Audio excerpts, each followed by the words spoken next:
Okay, so we've got Zoo Talk with Jed and Sue and our astound guest. This is Dr. Charles Foley. Welcome to Tucson, Charles. How are you doing? Thank you very much. I'm doing very well, thank you. And all the way from Tanzania. Yep.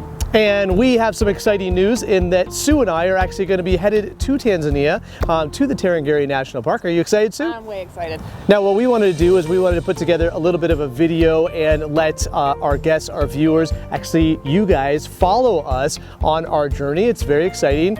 We are going to be going to Tarangire, then to Ngorongoro Crater, to the Serengeti, back to Lake Mayanara, and then flying out of Arusha. So a lot of really great places. Charles, you have spent a good portion of your life in Tanzania, in Tarangire, doing what? Well, I spent many years studying the elephant population in Tarangire, as well as the movement of animals outside the national park as well. And so you are this world-renowned conservationist. Thank you, Jed. That's what we're calling him, and that's what he is. You really have. You've done amazing things in being able to protect land for all these animals. And now, Sue, the zoo plays a big role in this. What does the zoo play in this conservation that Charles does?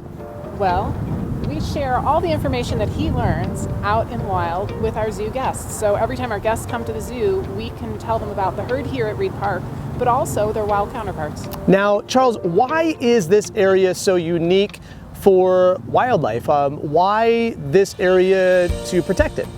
So the northern part of Tanzania is the mecca for wildlife. It has the highest concentrations, the highest densities of large animals on any place on the planet. So you've got over 1 million wildebeest, you've got hundreds of thousands of gazelle, and you've got zebra, and you've got eland, and of course all the predators, the lions and the cheetah and the leopards that go with that.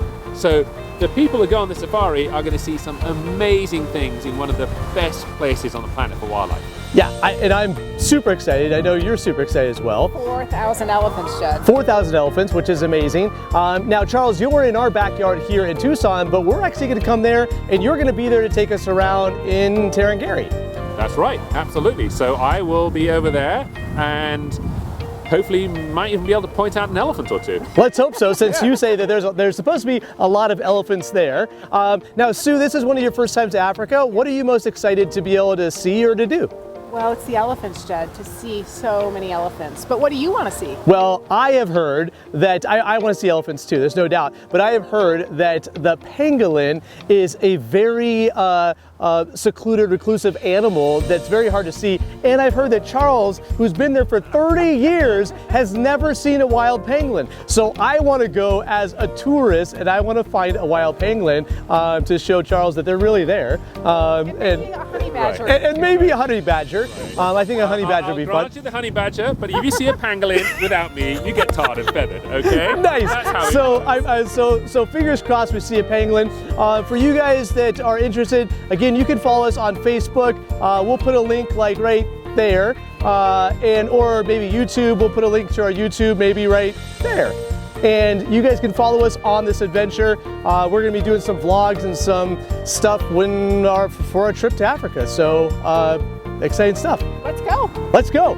All right. Next time we'll see you, we'll be in Africa. See you there.